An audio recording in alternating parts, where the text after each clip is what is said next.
بسم الله الرحمن الرحيم حميم تنزيل الكتاب من الله العزيز الحكيم ما خلقنا السماوات والأرض وما بينهما إلا بالحق وأجل مسمى والذين كفروا عما أنذروا معرضون قل أرأيتم ما تدعون من دون الله أروني ماذا خلقوا من الأرض أم لهم شرك في السماوات ائتوني بكتاب من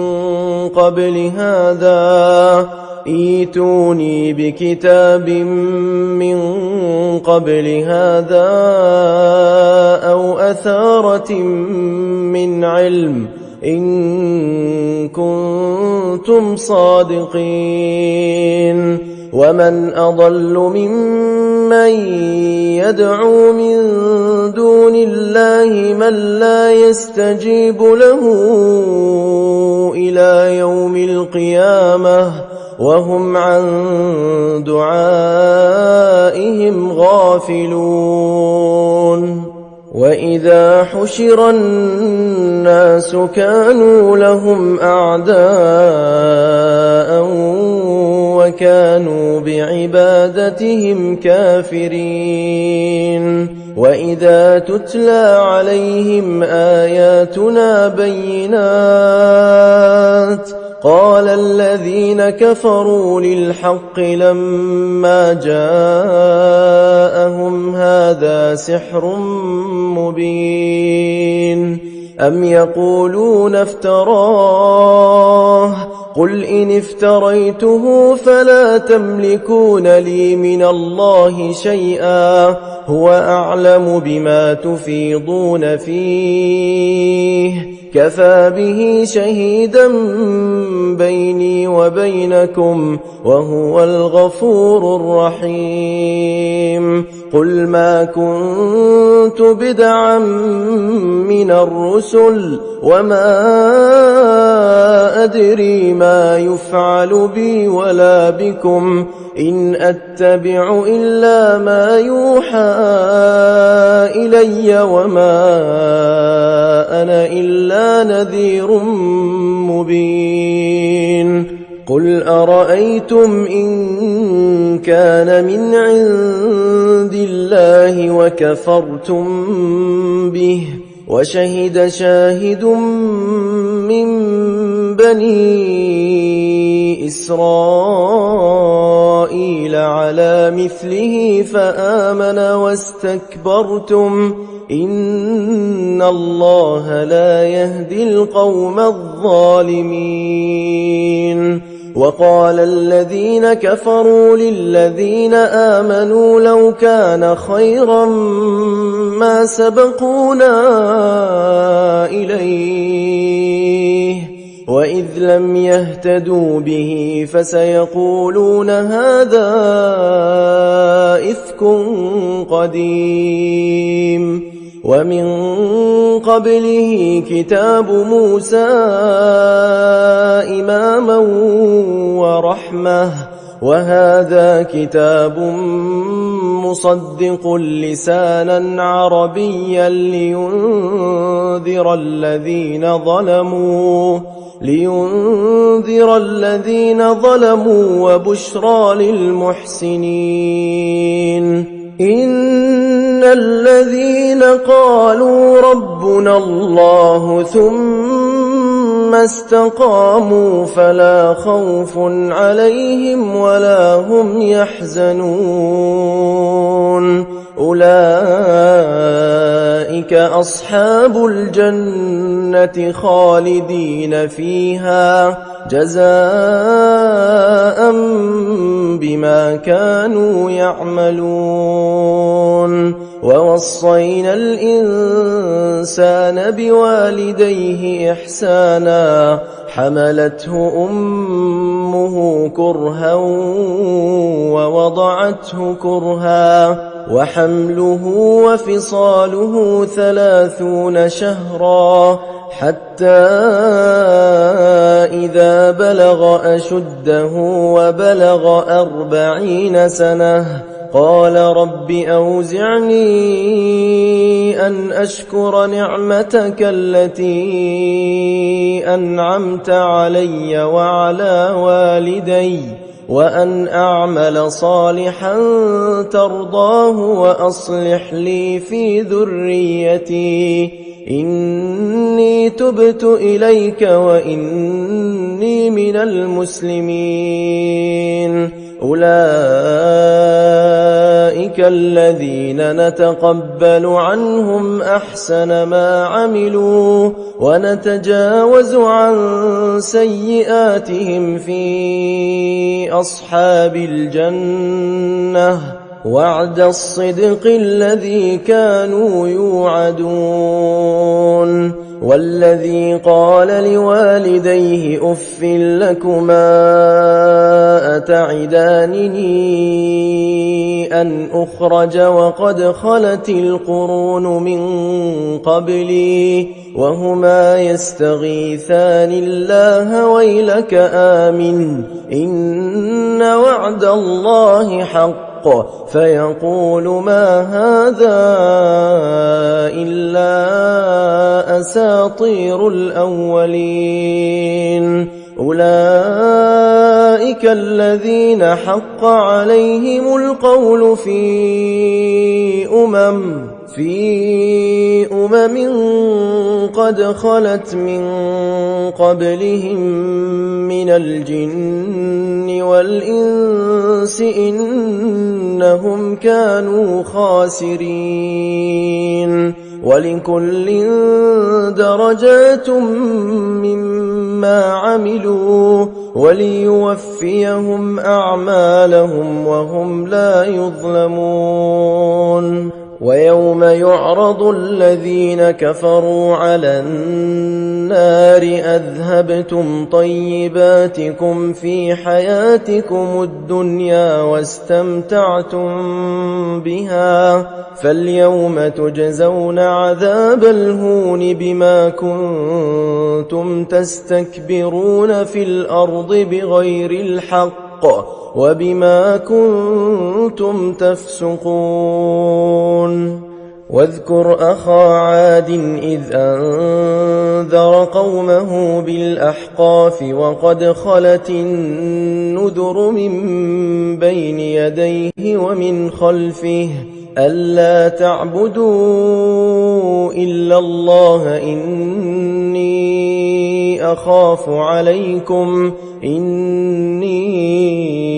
أخاف عليكم عذاب يوم عظيم. قالوا أجئتنا لتأفكنا عن آلهتنا فأتنا بما تعدنا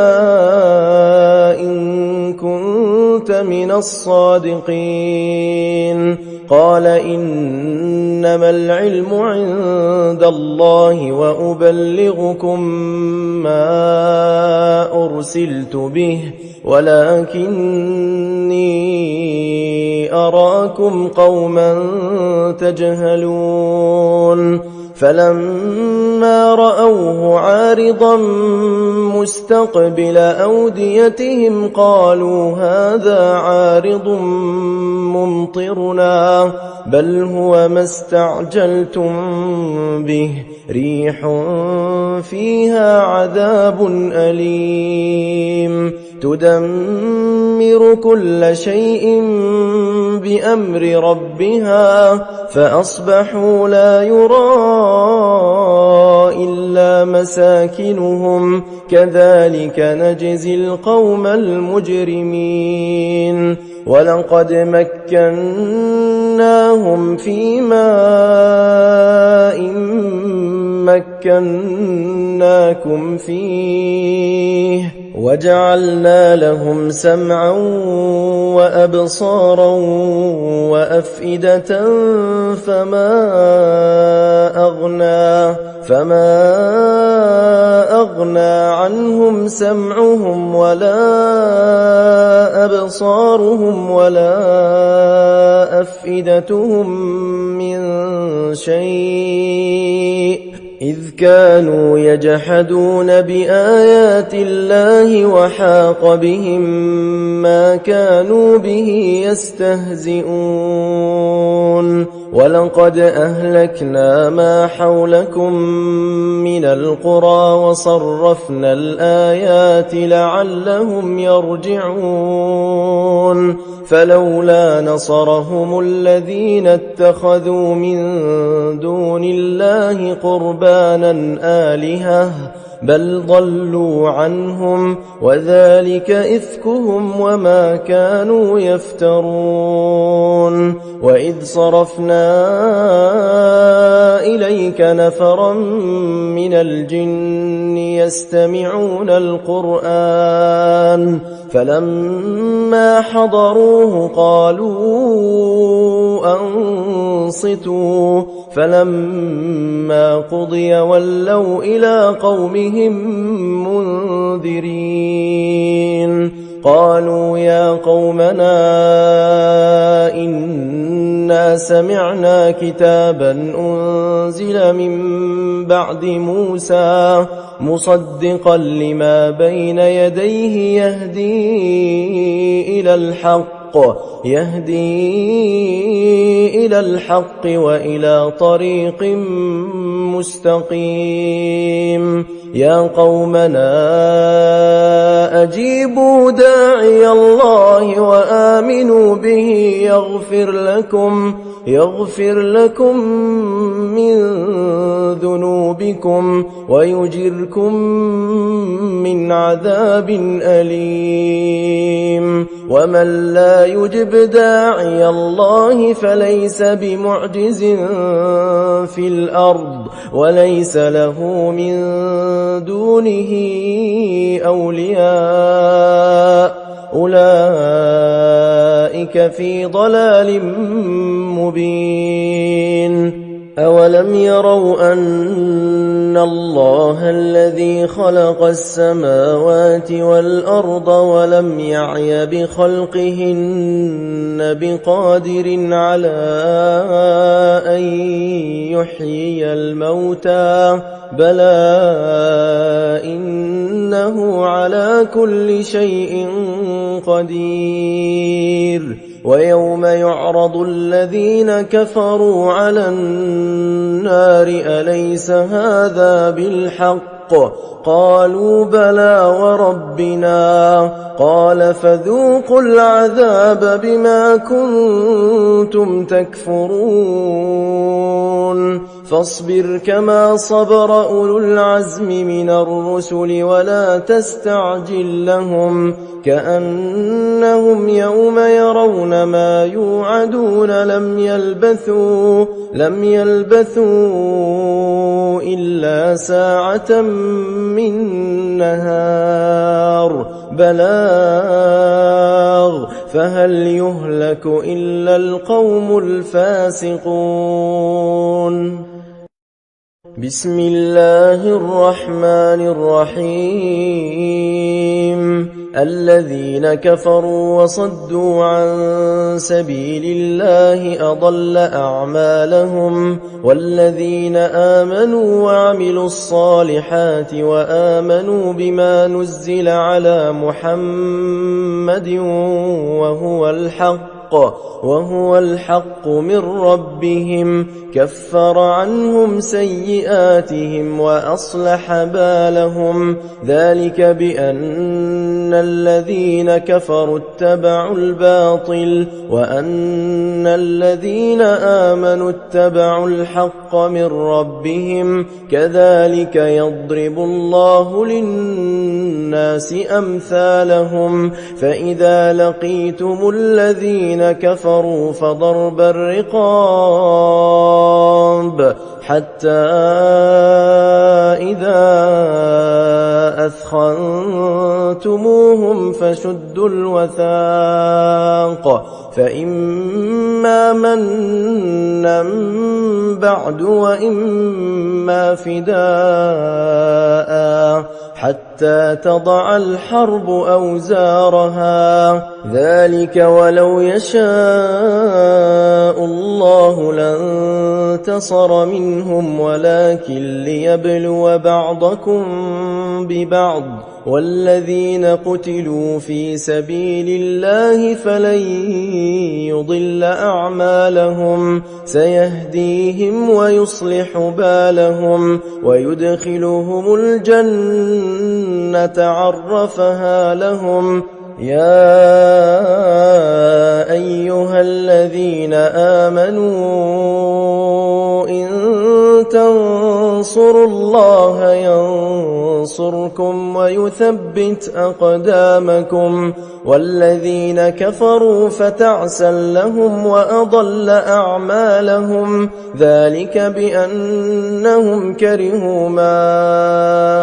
أنزل الله فأحبط أعمالهم أفلم يسيروا في الأرض فينظروا كيف كان عاقبة الذين من قبلهم دمر الله عليهم وللكافرين أمثالها ذلك بأن الله مولى الذين آمنوا وأن الكافرين لا مولى لهم إن الله يدخل الذين آمنوا وعملوا الصالحات جنات تجري من تحتها الأنهار والذين كفروا يتمتعون ويأكلون كما تأكل الأنعام والنار مثوى لهم وكأي من قرية هي أشد قوة من قريتك التي أخرجتك أهلكناهم فلا ناصر لهم أفمن كان على بينة من ربه كمن زين له سوء عمله واتبعوا أهواءهم مثل الجنة التي وعد المتقون فيها أنهار من ماء غير آسن وأنهار من لبن لم يتغير طعمه وأنهار من خمر لذة للشاربين وأنهار من عسل مصفى ولهم فيها من كل الثمرات ومغفرة من ربهم كمن هو خالد في النار وسقوا ماء حميما فقطع أمعاءهم ومنهم من يستمع إليك حتى إذا خرجوا من عندك قالوا للذين أوتوا العلم ماذا قال آنفا أولئك الذين طبع الله على قلوبهم واتبعوا أهواءهم والذين اهتدوا زادهم هدى وآتاهم تقواهم فهل ينظرون إلا الساعة أن تأتيهم بغتة فقد جاء أشراطها فأنى لهم إذا جاءتهم ذكراهم فاعلم أنه لا إله إلا الله واستغفر لذنبك وللمؤمنين والمؤمنات والله يعلم متقلبكم ومثواكم. ويقول الذين آمنوا لولا نزلت سورة فإذا أنزلت سورة محكمة وذكر فيها القتال رأيت الذين في قلوبهم مرض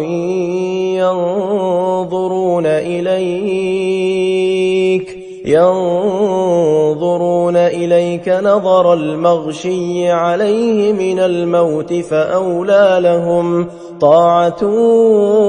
وقول معروف. فإذا عزم الأمر فلو صدقوا الله لكان خيرا لهم. فهل عسيتم إن توليتم أن تفسدوا في الأرض وتقطعوا أرحامكم أولئك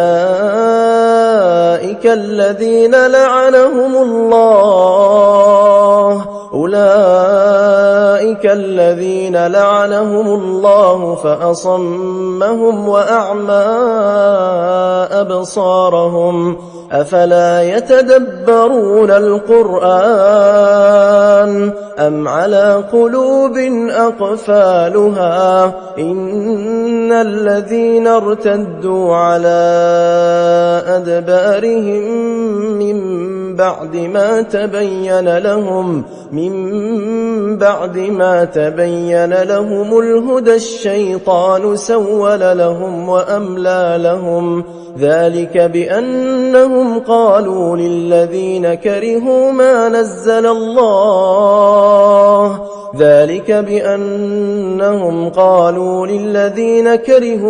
نزل الله سنطيعكم في بعض الأمر والله يعلم إسرارهم. فكيف إذا توفتهم الملائكة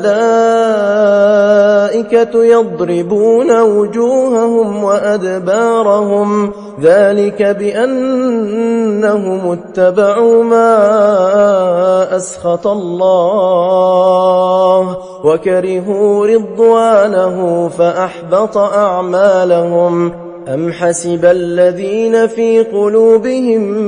مرض أن لن يخرج الله أضغانهم ولو نشاء لأريناكهم فلعرفتهم بسيماهم ولتعرفنهم في لحن القول والله يعلم أعمالكم. ولنبلونكم حتى نعلم المجاهدين منكم والصابرين ونبلو أخباركم. إن الذين كفروا وصدوا عن سبيل الله وشاقوا الرسول من بعد ما تبين لهم الهدى لن يضروا الله شيئا وسيحبط أعمالهم. يا أيها الذين آمنوا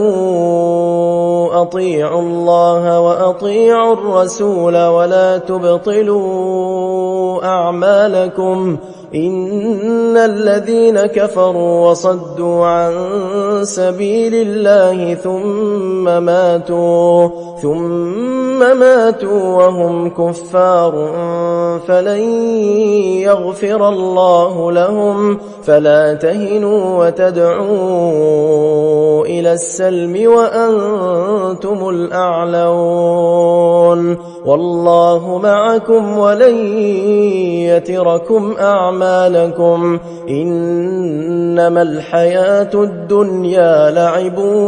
وله وإن تؤمنوا وتتقوا يؤتكم أجوركم ولا يسألكم أموالكم إن يسألكموها فيحفكم تبخلوا ويخرج أضغانكم ها أنتم هؤلاء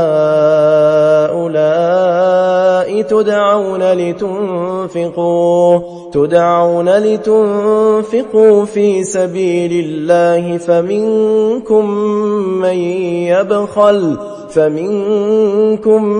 من يبخل ومن يبخل فإنما يبخل عن نفسه والله الغني وأنتم الفقراء وإن تتولوا يستبدل قوما غيركم ثم لا يكونوا أمثالكم بسم الله الرحمن الرحيم إنا فتحنا لك فتحا مبينا ليغفر لك الله ما تقدم من ذنبك وما تأخر ويتم نعمته عليك ويهديك صراطا مستقيما وينصرك الله نصرا عزيزا هو الذي أنزل السكينة في قلوب المؤمنين ليزدادوا إيمانا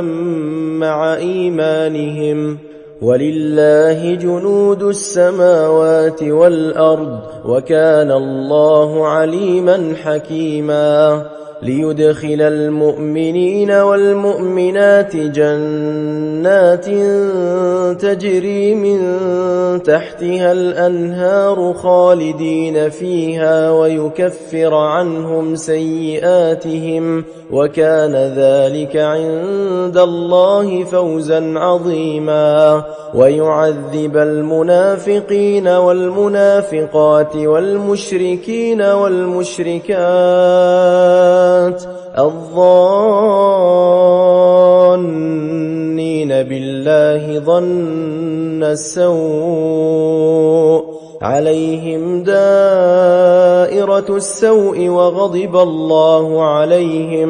وغضب الله عليهم ولعنهم وأعد لهم جهنم وساءت مصيرا ولله جنود السماوات والأرض وكان الله عزيزا حكيما إنا أرسلناك شاهدا ومبشرا ونذيرا لتؤمنوا بالله ورسوله وتعزروه وتوقروه وتسبحوه بكرة وأصيلا إن الذين يبايعونك إنما يبايعون الله يد الله فوق أيديهم فمن نكث فإنما ينكث على نفسه ومن أوفى بما عاهد عليه الله فسيؤتيه أجرا عظيما سيقول لك المخلفون من الأعراب شغلتنا أموالنا وأهلنا فاستغفر لنا يقولون بألسنتهم ما ليس في قلوبهم قل فمن يملك لكم من الله شيئا إن أراد بكم ضرا أو أراد بكم نفعا بل كان الله بما تعملون خبيرا بل ظننتم أن لن ينقلب الرسول والمؤمنون إلى أهليهم أبدا وزين ذلك في قلوبكم وظننتم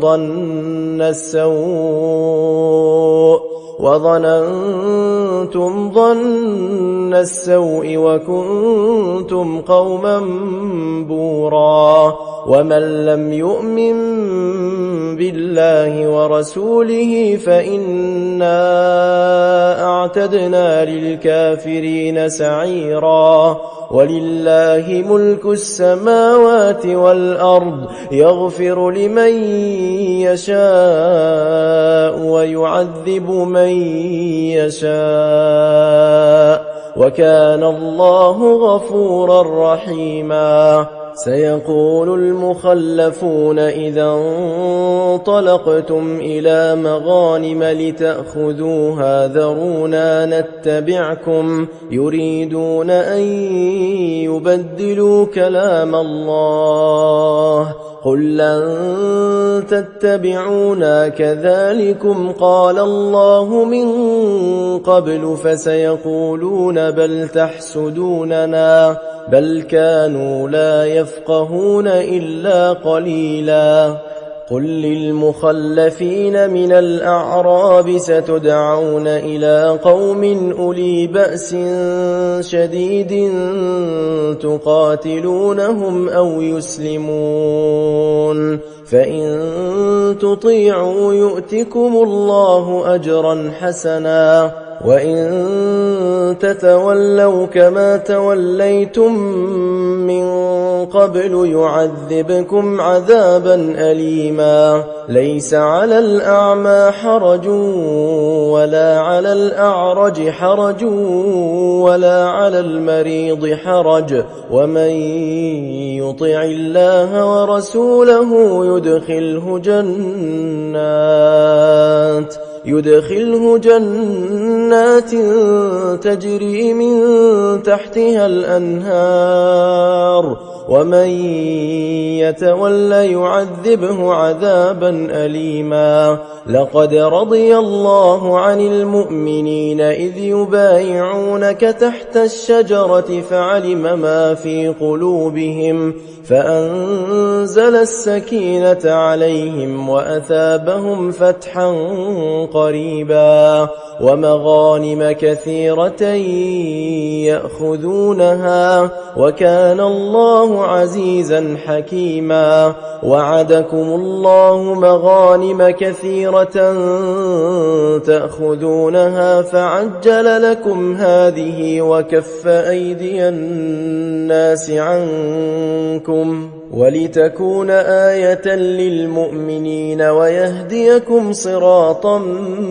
مستقيما وأخرى لم تقدروا عليها قد أحاط الله بها وكان الله على كل شيء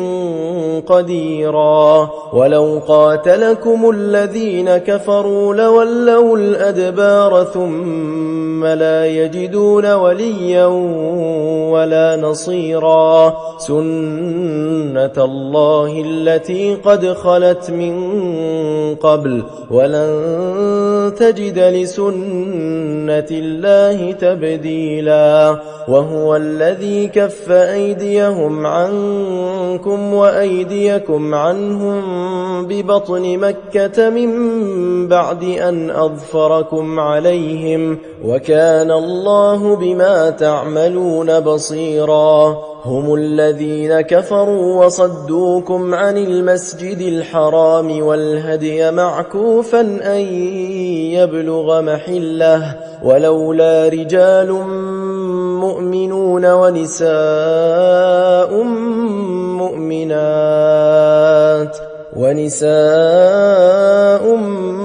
مؤمنات لم تعلموهم أن تطؤوهم فتصيبكم منهم معرة بغير علم ليدخل الله في رحمته من يشاء لو تزيلوا لعذبنا الذين كفروا منهم عذابا أليما إذ جعل الذين كفروا في قلوبهم الحمية حمية الجاهلية فأنزل الله سكينته على رسوله وعلى المؤمنين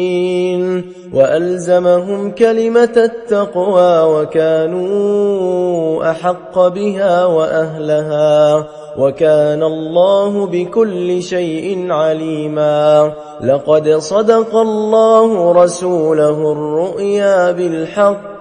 لتدخلن المسجد الحرام إن شاء الله آمنين محلقين رؤوسكم ومقصرين لا تخافون فعلم ما لم تعلموا فجعل من دون ذلك فتحا قريبا هو الذي أرسل رسوله بالهدى ودين الحق ليظهره على الدين كله وكفى بالله شهيدا محمد رسول الله والذين معه أشداء على الكفار رحماء بينهم تراهم ركعا سجدا يبتغون فضلا من الله ورضوانا سيماهم في وجوههم من أثر السجود ذلك مثلهم في التوراة ومثلهم في الإنجيل كزرع أخرج شطأه فآزره فاستغلظ فاستوى على سوقه يعجب الزراع ليغيظ بهم الكفار وعد الله الذين آمنوا وعملوا الصالحات منهم مغفرة وأجرا عظيما بسم الله الرحمن الرحيم يا أيها الذين آمنوا لا تقدموا بين يدي الله ورسوله واتقوا الله إن الله سميع عليم يا أيها الذين آمنوا لا ترفعوا أصواتكم فوق صوت النبي ولا تجهروا له بالقول كجهر بعضكم لبعض أن تحبط أعمالكم وأنتم لا تشعرون إن الذين يغضون أصواتهم عند رسول الله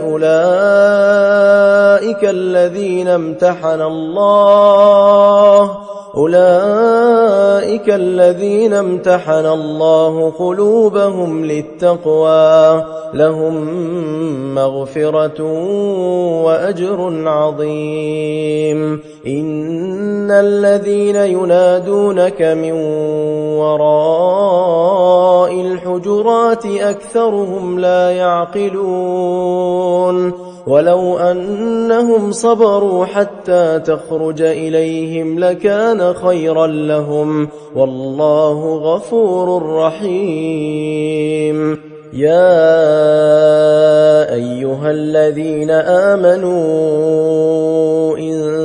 جاءكم فاسق بنبأ فتبينوا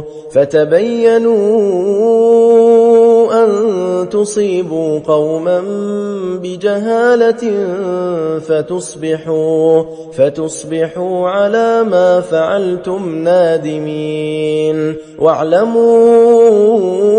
أن فيكم رسول الله لو يطيعكم في كثير من الأمر لعنتم ولكن الله حبب إليكم الإيمان وزينه في قلوبكم وكره إليكم الكفر والفسوق والعصيان أولئك هم الراشدون فضلا من الله ونعمه والله عليم حكيم وإن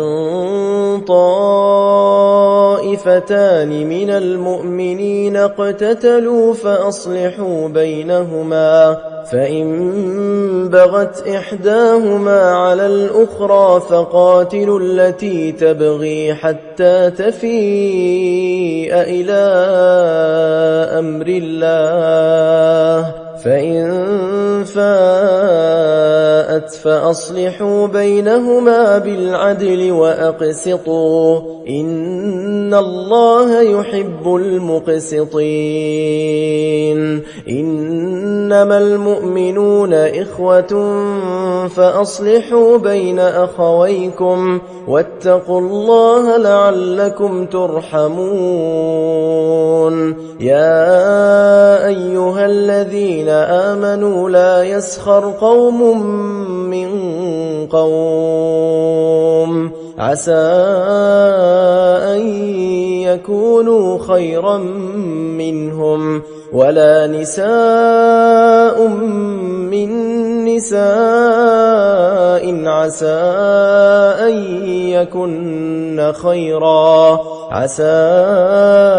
أن يكن خيرا منهن ولا تلمزوا أنفسكم ولا تنابزوا بالألقاب بئس الاسم الفسوق بعد الإيمان ومن لم يتب فأولئك هم الظالمون يا أيها الذين آمنوا اجتنبوا كثيرا من الظن إن بعض الظن إثم ولا تجسسوا ولا يغتب بعضكم بعضا أيحب أحدكم أن يأكل لحم أخيه ميتا فكرهتموه واتقوا الله إن الله تواب رحيم يا أيها الناس إنا خلقناكم من ذكر وأنثى وجعلناكم شعوبا وقبائل لتعارفوا إن أكرمكم عند الله أتقاكم إن الله عليم خبير قالت الأعراب آمنا قل لم تؤمنوا ولكن قولوا أسلمنا ولما يدخل الإيمان في قلوبكم وإن تطيعوا الله ورسوله لا يلتكم من أعمالكم شيئا إن الله غفور رحيم إنما المؤمنون الذين آمنوا بالله ورسوله ثم لم يرتابوا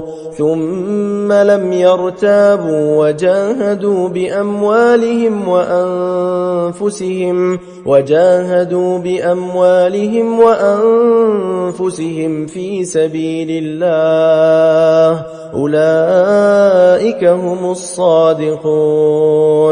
قل أتعلمون الله بدينكم والله يعلم ما في السماوات وما في الأرض والله بكل شيء عليم. يمنون عليك أن أسلموا قل لا تمنوا علي إسلامكم بل الله يمن عليكم أن هداكم للإيمان إن كنتم صادقين.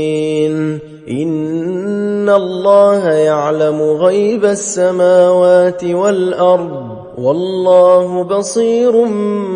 بما تعملون. بسم الله الرحمن الرحيم. قاف والقرآن المجيد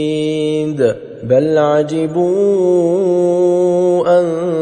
جاءهم منذر منهم فقال الكافرون هذا شيء عجيب أإذا متنا وكنا ترابا ذلك رجع بعيد قد علمنا ما تنقص الأرض منهم وعندنا كتاب حفيظ بل كذبوا بالحق لما جاءهم فهم في أمر مريج أفلم ينظروا إلى السماء فوقهم كيف بنيناها وزيناها وما لها من فروج والأرض مددناها وألقينا فيها رواسي وأنبتنا فيها من كل زوج بهيج تبصرة وذكرى لكل عبد منيب ونزلنا من السماء ماء مباركا فأنبتنا به جنات وحب الحصيد والنخل باسقات لها طلع نضيد رزقا للعباد وأحيينا به بلدة ميتا كذلك الخروج كذبت قبلهم قوم نوح وأصحاب الرس وثمود وعاد وفرعون وإخوان لوط وأصحاب الأيكة وقوم تبع كل كذب الرسل فحق وعيد أفعينا بالخلق الأول بل هم في لبس من خلق جديد ولقد خلقنا الإنسان ونعلم ما توسوس به نفسه ونحن أقرب إليه من حبل الوريد إذ يتلقى المتلقيان عن اليمين وعن الشمال قعيد ما يلفظ من قول إلا لديه رقيب عتيد وجاءت سكرة الموت بالحق ذلك ما كنت منه تحيد ونفخ في الصور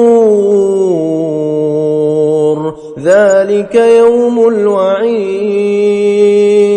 وجاءت كل نفس معها سائق وشهيد لقد كنت في غفلة من هذا فكشفنا عنك غطاءك فبصرك اليوم حديد وقال قرينه هذا ما لدي عتيد ألقيا في جهنم كل كفار عنيد مناع للخير معتد مريب الذي جعل مع الله إلها آخر فألقياه في العذاب الشديد قال قرينه ربنا ما أطغيته ولكن كان في ضلال بعيد قال لا تختصموا لدي وقد قدمت إليكم بالوعيد ما يبدل القول لدي وما أنا بظلام للعبيد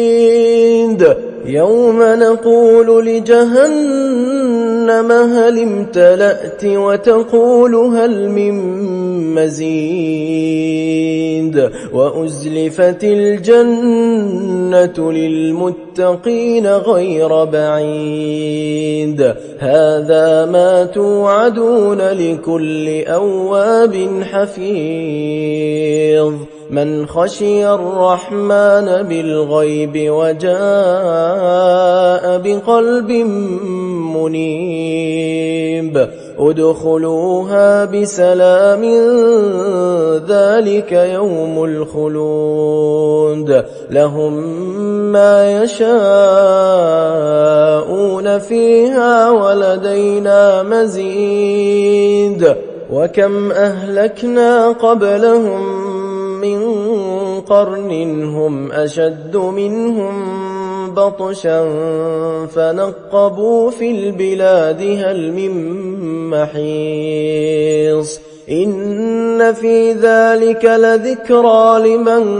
كان له قلب أو ألقى السمع وهو شهيد ولقد خلقنا السماوات والأرض وما بينهما في 6 أيام وما مسنا من لغوب فاصبر على ما يقولون وسبح بحمد ربك قبل طلوع الشمس وقبل الغروب ومن الليل فسبحه وأدبار السجود واستمع يوم ينادي المناد من مكان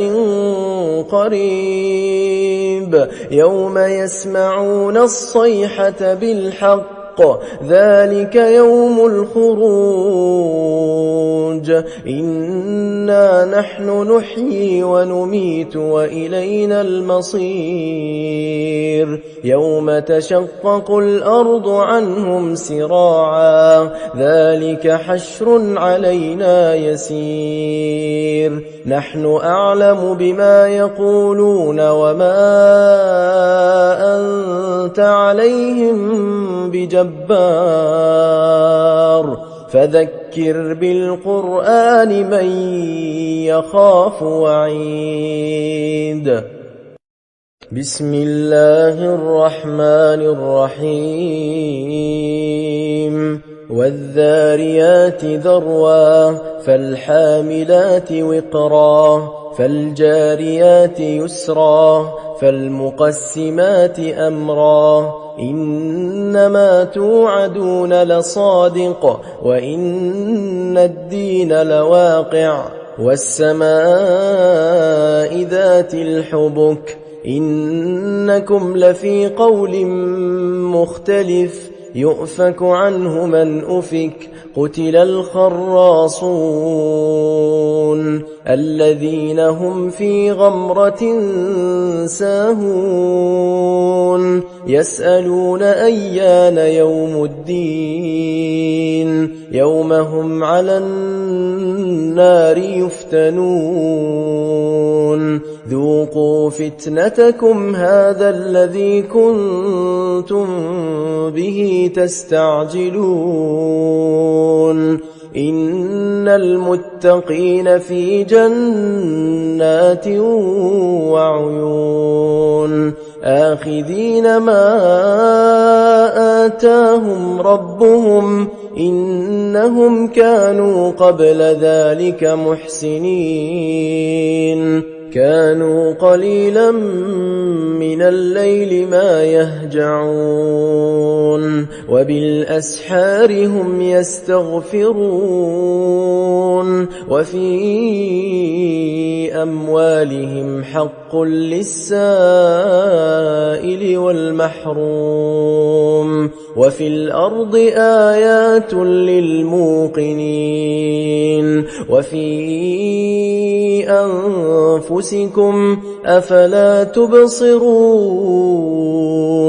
وفي السماء رزقكم وما توعدون فورب السماء والأرض إنه لحق مثل ما أنكم تنطقون هل أتاك حديث ضيف إبراهيم المكرمين إذ دخلوا عليه فقالوا سلاما قال سلام قوم منكرون فراغ إلى أهله فجاء بعجل سمين فقربه إليهم قال ألا تأكلون فأوجس منهم خيفة قالوا لا تخف وبشروه بغلام عليم فأقبلت امرأته في صرة فصكت وجهها وقالت عجوز عقيم قالوا كذلك قال ربك إنه هو الحكيم العليم